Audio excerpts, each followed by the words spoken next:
Iya. Jadi kira-kira dopingnya daerah sini. Satu penerjun wafat, satu hilang di laut usai bentuk formasi dari pesawat Cessna. Seorang penerjun dilaporkan wafat karena tenggelam mendarat di laut yakni Rusli, Purnawirawan Korpasgat, dan seorang lagi, Widiasih, Purnawirawan Korpasgat, belum ditemukan karena mendarat di laut. Penerjunan dilakukan dalam rangka kegiatan kejuaraan daerah terjun payung Jawa Barat di Bandara Nusawiru, Pangandaran, Jawa Barat, Selasa, 30 Desember 2025. Penyelenggaranya pengurus terjun payung Fasi Jawa Barat. Kronologis kejadian dilaporkan penerjun Ardi Riviantara, yakni sebagai berikut.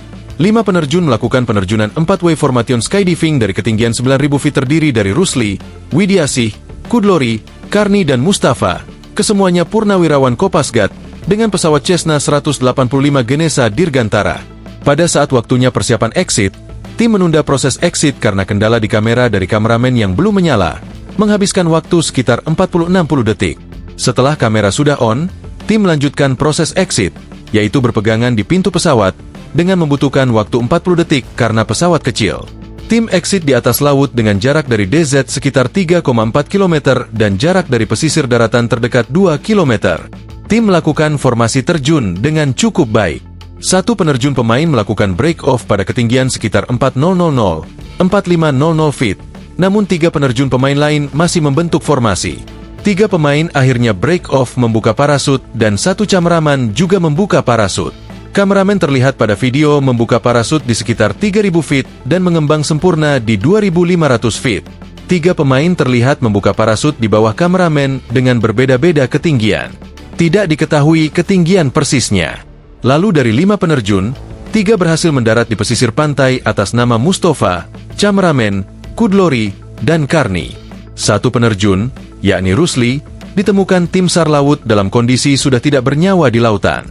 Sementara 1 penerjun atas nama Widiasih masih dalam proses pencarian tim SAR laut. Dari laporan awal yang kita dapat bahwa telah terjadi kegiatan terjun payung yang mengakibatkan 1 orang meninggal dunia dan 1 orang masih belum kita temukan.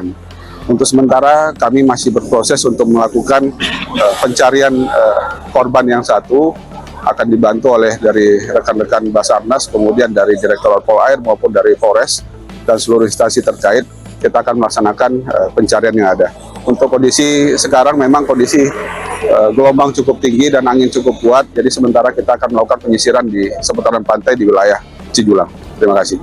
Download Tribun X sekarang, menghadirkan lokal menjadi Indonesia.